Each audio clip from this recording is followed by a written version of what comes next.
Welcome to today's session.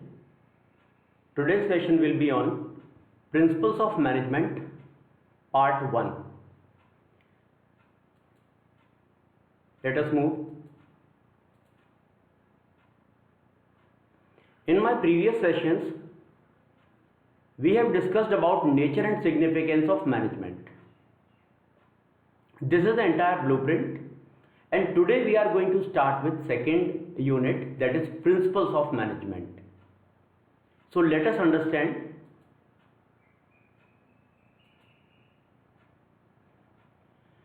Before we begin with today's session, there are some suggestions from my side.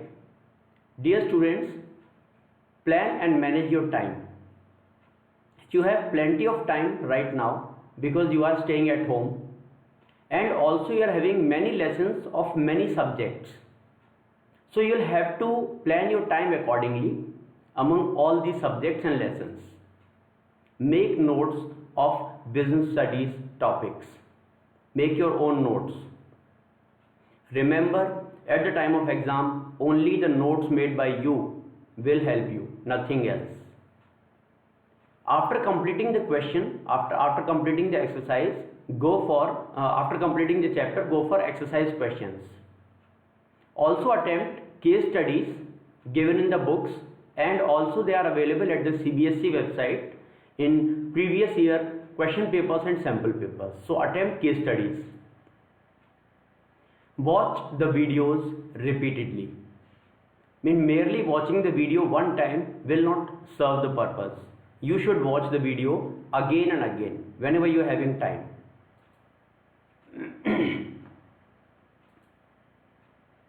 First of all, let us discuss how the principles of management have been evaluated. Principles of management, being universally applicable, have been used since evolution of human civilization. If we see the historical buildings, don't you feel astonished that there must be some kind of management? A huge workforce, large number of workers, laborers must have been used at that time to make these huge buildings. And don't you feel that management was done at that time also? So, since human civilization, the presence of management has been there. But now, whatever the concrete principles are there, they are commonly known as schools of management. Since the history, it has been divided in 6 phases. One is early perspective, when there was no concrete definition about the management, but people were following it, applying it in real life. Second is classical management theory. I would like to emphasize here that only classical management theory of management has been included in class 12th business studies syllabus. Basically, the classical management theory includes the principles given by Henry Fayol and the principles given by F.W. Taylor. So we will be discussing the classical management theory only.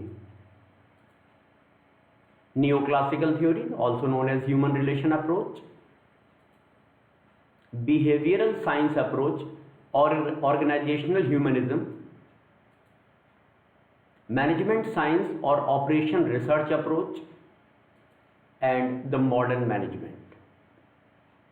All these neoclassical, behavioral, management science approach and modern management you will be studying in further classes, graduation and later on. But in class 12 we are going to focus on classical management theories only.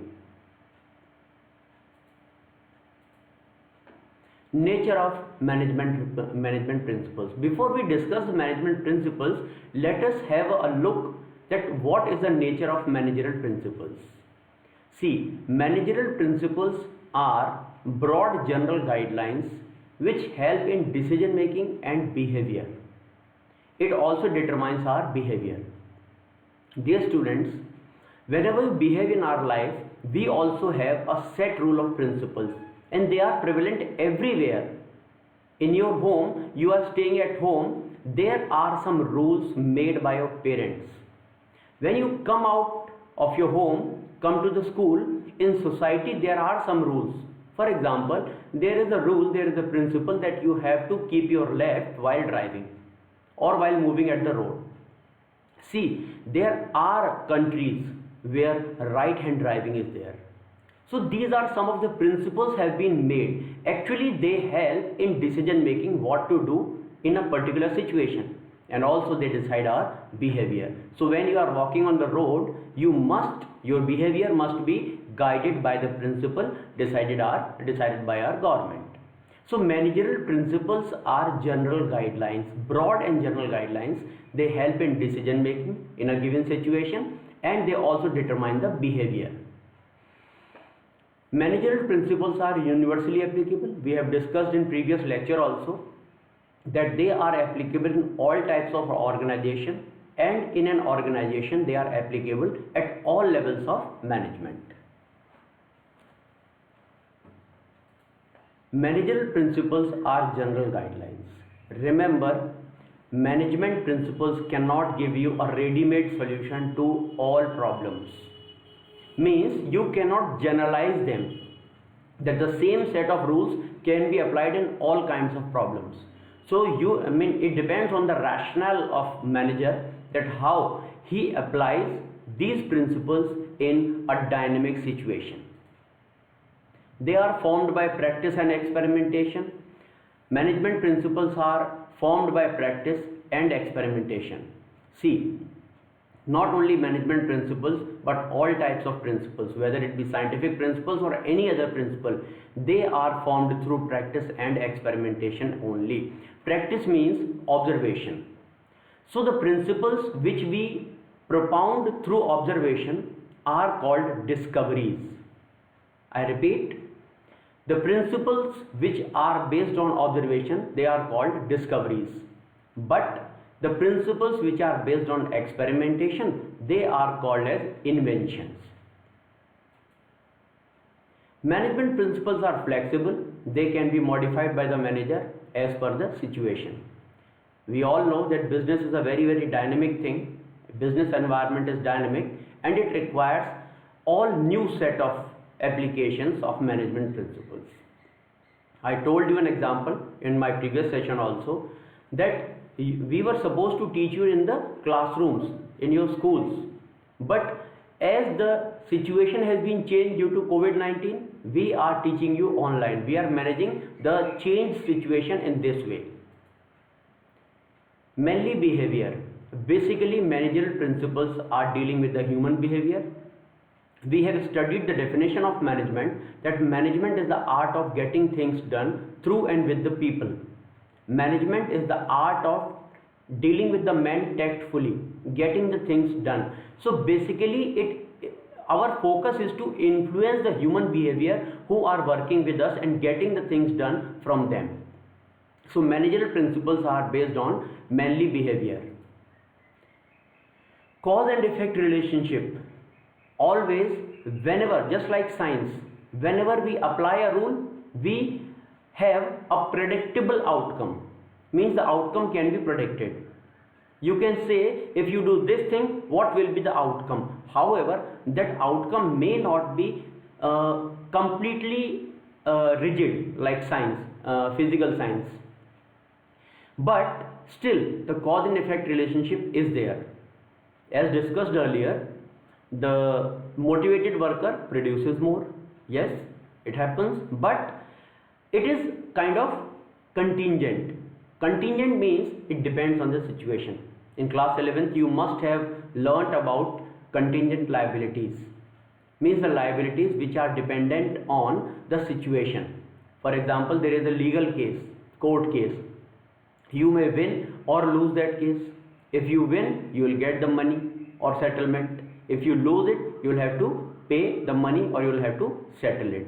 So there is cause and effect relationship, but that cause and effect relationship depends on the situation, the prevalent situation. So there are contingent. After we come to next topic, significance of managerial principles. Why these management principles are required?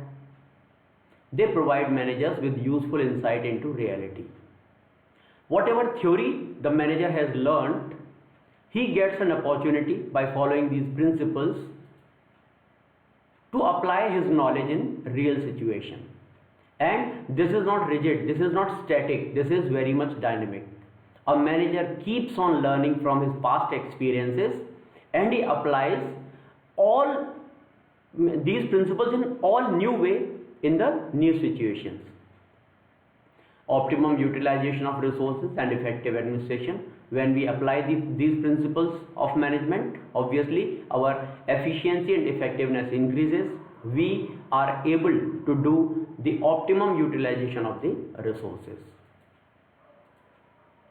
Scientific decisions. These managerial principles help us in taking the decisions on a scientific basis rather than trial and error approach. Means we simply avoid a random application, a random solution. Rather we make a study, we do analysis, we collect the information, and after collecting and analyzing that information, we come to a solution. We give a right decision to solve that problem. So there is no trial and error approach, and it is just due to the established principles of management. Meeting changing business and requirement. We have already studied that business management, business environment is very much dynamic. It requires all new kind of application of the managerial principles. So this is adaptability towards environmental changes. Fulfilling the social responsibility of also. There are many managerial principles which focus on fulfilling the social responsibility. For example, equity, principle of equity. It says that all workers working in the organization must be treated equally. Or the principle of initiative. Principle of initiative says that all the workers must be given equal opportunity to give their own dynamic and innovative ideas. So it also helps in fulfilling the social responsibility. Management training and education and research. Managerial principles also help us in deciding that what kind of training is required, what kind of education is required, and what kind of research is required in what kind of situation. Please wait.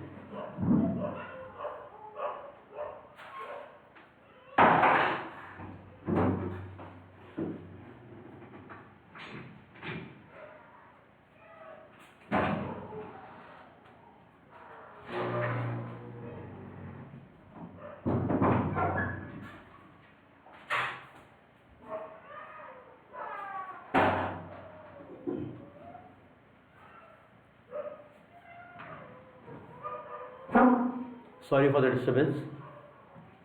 So managerial principles they help in managerial training, education and research. We keep on learning the old principles, we apply them, and on the basis of our experiences we keep on propounding the new managerial principles. We have just discussed in previous slide only that the management has been evaluated in 6 phases and it has not been stopped. Means the new approaches, new schools are coming towards managerial principles.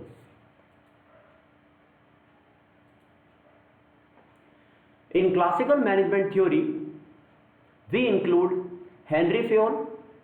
He is known as father of general administrative management.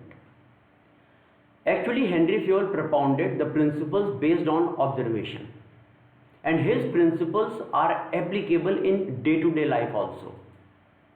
At the same time, Frederick Winslow Taylor, he adopted entirely different approach. He propounded the principles based on experimentation. He did experiments in small labs, small workshops, in designed situations, and his principles are actually scientific principles. Let us have an introduction of Henry Fayol. Here is the face of Henry Fayol. He survived between 1841 to 1925. Henry Fayol was born in 1841 in France. He did his bachelor degree in mining and worked as an engineer in his youth. While he was working, he made many observations. Again, I am repeating, he made many observations in the field of management, which was formulated and published in General and Industrial Management. Remember this book. in 1949 and later on became a foundation of principles of management. 14 principles of management are written in this book only. So welcome to a brief look into the world of management. Management is the art of getting things done through and with the people. Dear students, there is an acronym, very popular acronym to learn this sequence of principles. Mean if you want to learn all the 14 principles in a sequence, this is the acronym. DAD, UCUSSR, OIC. How? D stands for division of work, authority and responsibility, discipline, unity of command, centralization, unity of direction, subordination of individual interest to common interest or general interest, principle of scalar chain, remuneration, principle of order, principle of initiative, principle of stability of tenure of personnel, principle of equity, and principle of Esprit decode. So now let us move forward and discuss the principles one by one. Dear students, in this session I am going to discuss the principles in a quick way, but in next session we will discuss the case studies based on each of the principle. So stay tuned. Very first principle is division of work. Henry Fayol insisted that the work should be divided. The work should be divided and it should not be done randomly. Rather, it should be done on a systematic way on the basis of specialization. The work should be divided in a systematic manner. So what will happen if we follow this principle? The goals will be achieved, efficiency will be increased. Remember, efficiency means effectiveness, means you will be able to achieve your goals. And if you remember, efficiency means with lesser cost. So due to increased effectiveness and due to lack of wastage, you will also be able to achieve the cost minimization. In this way you will be efficient also.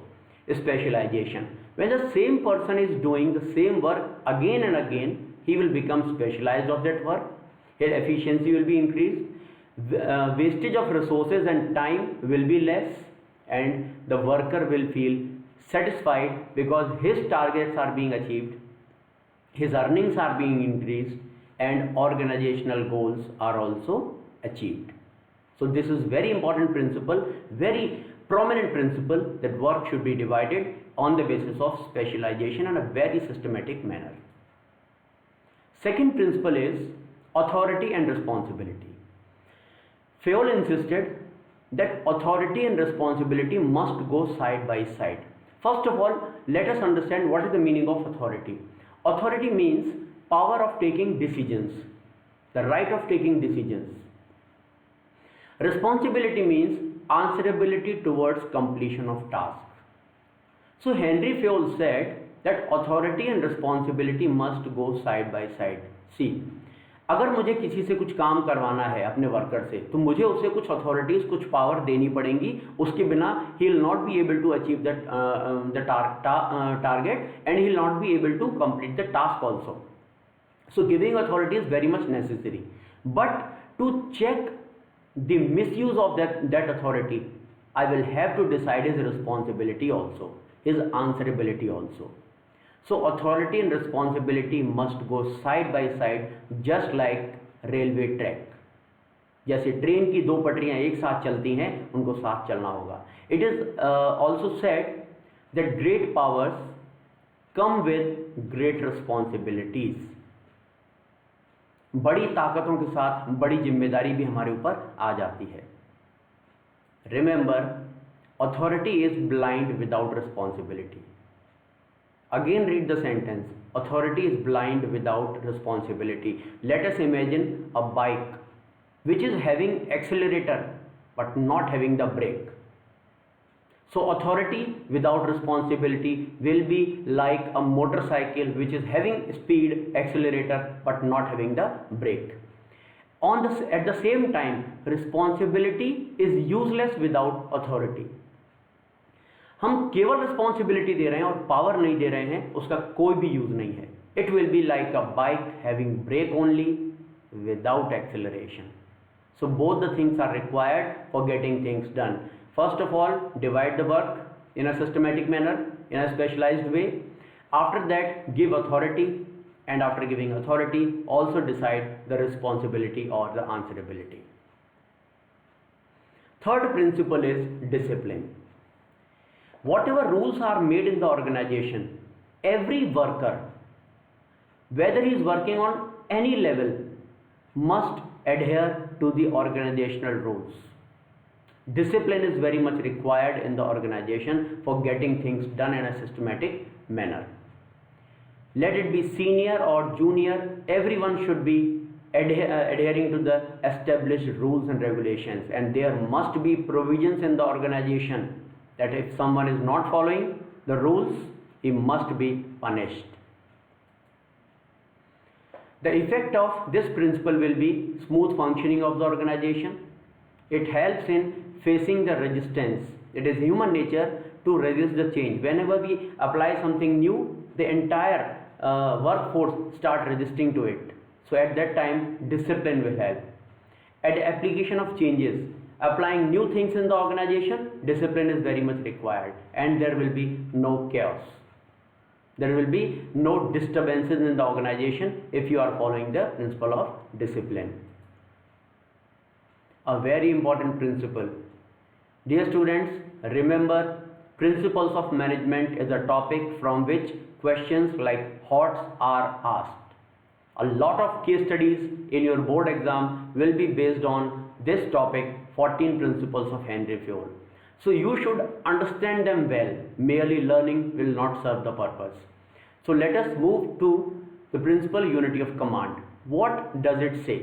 This principle says that one person should get orders from one boss only. एक worker को आदेश एक ही अधिकारी से मिलना चाहिए. If he is getting the orders from more than one bosses or seniors, he will get confused. He will have role ambiguity. What to do, what not to do. To whom to follow. किसकी बात मानूं. एक joke मुझे इस बात पे याद आता है. In army area, there was a rule that no one can, trespassers should be shoot. If a trespasser is there, he can be shooted. So the orders were given by higher authorities. The chowkidar was standing there, the guard was standing there, and suddenly another senior comes, and the senior who has came is also at the same level. He says, I need to go. He said, sir, boss has given the order that no one can go. He says, I am also your senior. Then he asks, okay sir, आप चले जाइए, बस मुझे बता दीजिए shoot आपको करूं या आपके ड्राइवर को. So it happens, this kind of role ambiguity happens when the person is getting orders from more than one bosses. So in an organization, one person, one subordinate should get orders from one boss only, and that is his immediate boss. The unity of command principle will help in no role ambiguity. The person will be clear whom to follow, किसकी बात माननी है, क्या मुझे करना है, he will be very clear. It helps in maintaining discipline also. No chaos in the organization. No duplication, overlapping of work. कोई भी काम छूटेगा नहीं and कोई भी काम repeat नहीं होगा. If you remember the 5-star ad, पिताजी की पतलून दो belong, because there was overlapping, duplication of the instruction, तो पिताजी की पतलून 2 इंच करते करते वो शॉर्ट्स में कन्वर्ट हो गई, छोटी हो गई. So there should not be duplication or overlapping of work if we follow this principle. And finally, it also helps in controlling, because the senior will be aware to whom to control. The junior will be very much clear to whom to follow and from which person I have to get the orders, to whom I have to report. So very important principle, unity of command. One person should get order from one boss only. Next principle is unity of direction. This principle says that all people, all workers working in a group must have common goal, common direction. Again I am repeating, all persons working in group must have common direction, common goal. This is also called one head, one plan. Remember, one head, one plan is the key word for this principle. Unity of direction says all people working in a group must have common goals. It helps in better coordination, better planning, better training and span of control. Span of control means that number of workers which a manager can efficiently manage. So unity of direction helps in coordination. The senior knows how many workers are working under me and he knows that all workers have to move in common direction. Better planning, the group leader will be doing planning for his group only and the entire group will be following the instruction of his boss. Training will be easy because then we have to give training in smaller lots and all people working in one group are having common goals, so we can train them accordingly. And finally, the manager will be efficient because he is having a standard number of workers to control. Next principle is subordination of individual interest to general interest. I simply love this principle. This is my one of personal favorite. This principle says that we know there are three types of management objectives: organizational objectives, social objectives, and also there are personal objectives. Agreed, we have to follow all these three. But whenever there is a time to create priority between these two, personal objectives and organizational objectives, we must keep the organizational objectives on priority. मुझे अपना sacrifice करके, अपने interest को sacrifice करके भी organisation के interest को fulfil करना चाहिए. The Sachin Tendulkar can sacrifice his century for team's high score. Dear students, always remember, if we are fulfilling the organizational objectives, our personal objectives will automatically be fulfilled. I remember a case in Japan. They follow a very unique way of strike. They do overproduction. अगर उन्हें management से अपनी कोई बात मनवानी होती है तो वो क्या अपना ये करते हैं, for example they have to produce shoes, a pair of shoe. So what they'll do over production of only one side, one foot. वो एक पैर का जूता उसका ओवर प्रोडक्शन शुरू कर देंगे. तो ऑब्वियसली उसमें देश का नुकसान नहीं होगा. मैनेजमेंट उनको बुलाएगा और उनसे कहेगा कि आप दूसरे पैर के जूते का भी प्रोडक्शन शुरू करो. So they are not able to sacrifice the national interest. We must remember that our personal interests are always secondary and organizational objectives, they are always on priority. So what will happen if we follow this principle? There will be dedication, there will be teamwork, personal objectives will automatically be fulfilled if the organizational objectives are fulfilled, and there will be a nice working environment because everyone will be having the organizational objectives on priority. Next principle is remuneration. See, when a worker is coming in my organization to work, he is having his own personal life also.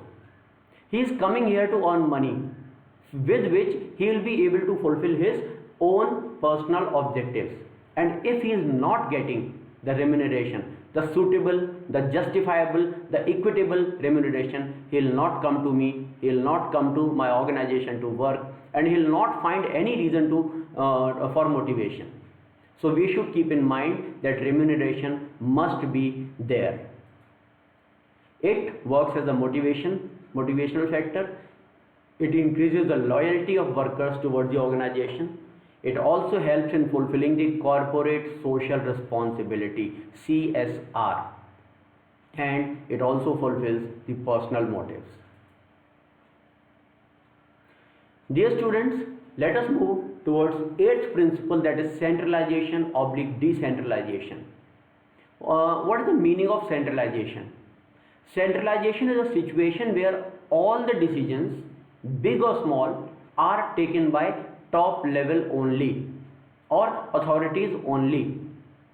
And decentralization is a situation where seniors have no role to play and all the levels are independent to take their own decisions. In organization, neither centralization nor decentralization are good. I mean, there should not be 100% centralization, equally there should not be 100% decentralization also. See, imagine in your school very small things. For example, you have to seek permission to drink water or go to washroom, and in your school all these small permissions are to be taken from principal only. I mean, is it a practical situation? So this is complete centralization. I mean, all the decisions, whether small or big, are to be taken by top level. This is not a practical situation. And at the same time, decentralization means, for example, the decisions regarding finances and decisions regarding your fees and your admission, you are taking your own decision, or your class teacher is taking own decisions. This is also a very impractical situation. Complete centralization means dictatorship, and complete decentralization means democracy. So both the conditions are not considered ideal in an organization. What should be there? There should be a systematic division, a perfect balance, a perfect blending of these two. How is that blending done? Long-term important decisions are taken by top level or authorities, and day-to-day routine decisions are taken by all the levels independently. So this is called a perfect balance. Important long term decisions, लंबे समय के लिए decisions लिए जाते हैं, वो authorities को लेने चाहिए, और अपने लेवल पे डे टू डे जो रोज़मर्रा के डिसीजंस हैं उनके लिए हमें अथॉरिटीज़ को परेशान न करके उन्हें अपने लेवल पे सुलझाना चाहिए. So principle of management by exception is followed there. माने जो हमसे हैंडल नहीं होगा हम उसी समस्या को लेके अपने अथॉरिटीज़ के पास जाएंगे. Next principle, scalar chain. Scalar chain, actually remember, note it down. Scalar chain is the path of formal communication. Always remember, the formal path of communication is called scalar chain. A hierarchy of communication means, for example, you want to talk to your sibling, your brother or sister who is studying in other class. You cannot go to the class directly and communicate to him. First of all, you should take permission from your teacher. Then you should leave the class, and after that you have to take permission from the teacher who is present in your brother or sister's class. Then only you can establish a communication with your brother or sister. So this kind of hierarchy should be followed in organization. In this diagram you can see, if E has to communicate with O, he should follow the order. Mean E will give this message to D, D will give it to C, C will give it to B, and B will communicate to A. Through A the message will be passed to L, then to M, then to N, and after that the message will be communicated to O. But remember, it should not be rigid. Mean in case of acute emergency, this path can be overlooked and direct communication can be established using gangplank. This dash line, this direct line is called gangplank. But the gangplank is not to be followed in day-to-day procedure. It should be in emergency only. Again I am repeating, scalar chain is the path of formal communication. This is the hierarchy of communication which should be followed strictly in the organization whenever we want to communicate. But this should not be rigid. In case of acute emergency, this can be overlooked and direct communication can be established. It is generally said, it is generally assumed that gangplank should be followed to establish communication between the people working at the same level. In the diagram also you can see that E is working at the same level of O. So E and O only communicate directly using the gangplank, and that to be in acute emergency. Otherwise, scalar chain should be followed in all situations. What will be the effects? There will be effective communication if we use the scalar chain. The source will be known. Unlike informal communication where the sources are not available from where it has been started. In formal communication, if we follow the scalar chain, we will be able to know the source of communication from where the message has been started. There will be the message for future reference also. We will be able to quote the reference and discipline will be followed. Next principle is order. This is again one of my favorite principles. There should be order in the organization. Order means there should be appropriate place for everything in the organization. See, there are two types of orders, material order and social order. It is said material order means right thing at the right place and social order means right person at the right place. So if we place correct thing at the correct place and correct person at the correct place, we will be able to establish the harmony in the organization. There will be no wastage of resources. It will help us in saving cost, time, efforts, because we will be aware what thing is placed where, and in this way we will be able to do optimum utilization of the resources. Next principle is principle of equity. Equity principle says that everyone in the organization must be judged on his performance, not on his looks, manners, personality or connection. See, the principle of equity simply says that there should not be any discrimination on the basis of caste, creed, gender, religion or the financial status or his relation with anyone in the organization. Rather, the person, the worker should be judged on the basis of his efficiency, his performance and his contribution towards the organizational goals. His loyalty can be considered, but loyalty should not be confused with flattering. चापलूसी की बात यहाँ नहीं हो रही है. His loyalty towards the organization. So remember, principle of equity says that there should not be any discrimination on the basis of caste, creed, gender or religion. It helps in fulfilling the social responsibility because we are considering all people equal. In this way, we will be able, the authorities will be able to earn the loyalty of the person towards organization. There will be better coordination among the staff, better harmonization, and all people will feel motivated for giving more efforts towards the achievement of organizational goals. Next principle is principle of stability of tenure. What does this principle say? First of all, understand. This principle says that there should not be any fear of losing the job in the minds of the workers. Otherwise, he will not be able to focus towards completing his tasks. So there should be some kind of job security. In a private organization also, whenever they retrench you, they give you at least 2 or 3 months salary. Especially in the government organizations, there are periods of probation. In probation periods, people feel security. Means it is considered that the new worker has to learn the new things, and in this process he may commit some mistakes also. So these mistakes should not be considered very seriously until unless the nature of error is very serious.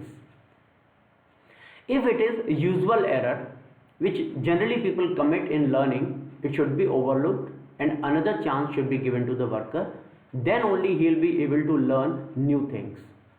So stability of tenure says there should not be unnecessary fear in the minds of workers of losing his or her job. Otherwise, he will not be able to focus on learning the new things.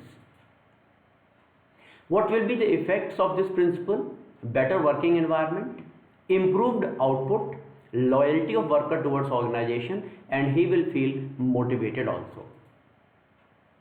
Next principle is principle of initiative. Yes, we know that it is the duty of managers to think. It is their work to decide the goals and also to give the strategies how to achieve these goals. And the workers are supposed to follow the orders in order to achieve the tasks, the goals. But it does not compulsorily means the worker cannot think. It does not compulsorily means that the worker cannot think in an innovative way, that the new ideas cannot come in the minds of workers also. So the manager should give all workers an opportunity to share their ideas. It might be possible that the workers are having some very nice innovative idea, and in continuation, that idea, if workable, should be applied, and if it is successful, the worker's contribution must be recognized. He should be appreciated. He should be properly awarded. So principle of initiative says that all workers in the organization must have a freedom to think and to share, express their innovative ideas to senior levels. The senior levels in turn should apply these ideas, and if the ideas are workable, they are giving output, the contribution of worker should be recognized and he may be promoted, he may be rewarded in many ways. This is principle of initiative. Coming to the last principle. This principle will give fresh ideas, it will help in innovation, it will give us achieving strategic benefits, and it will also produce the future managers. Last principle is managers must have ideas as well as the ability to pull people along with him. Replace I with we. It means union is strength. This principle says that united we stand, divided we fall. This principle says that manager should not follow divide and rule policy. He should try to unite everyone. He should try to unite everyone, then only he will be able to have a nice and powerful workforce. There is a movie, Sarkar Raj. I remember one dialogue from that movie. ताकत लोगों को जोड़ने से बढ़ती है, लोगों को तोड़ने से नहीं. So a manager should keep in his mind that union is strength. United we stand, divide we fall. If we apply this principle, there will be teamwork, there will be efficiency. You know what is efficiency? Effectiveness plus cost benefits is called efficiency, and there will be social satisfaction in the minds of workers as well as in the minds of seniors. I remember one incident. Some journalist asked the CEO of Gavalia Shootings कि sir आपके organisation में कभी strike क्यों नहीं होती. He said कि मेरे organisation का जो उस चेन में जो सबसे नीचे है, अगर वो भी मुझे अपने घर में अपने बेटे या बेटी की शादी का कार्ड देगा तो मैं उसके यहाँ ज़रूर जाता हूँ. यहाँ मैं बॉस हूँ ऑर्गेनाइजेशन में और वो मेरा सबऑर्डिनेट है, बट यहाँ से बाहर निकल के हम सब ह्यूमन बीइंग्स हैं. So united we stand, divided we fall is the last principle given by Henry Ford. I hope you like the lesson. Watch it again and again, make notes, attempt the exercises, stay safe, stay inside. Thank you very much.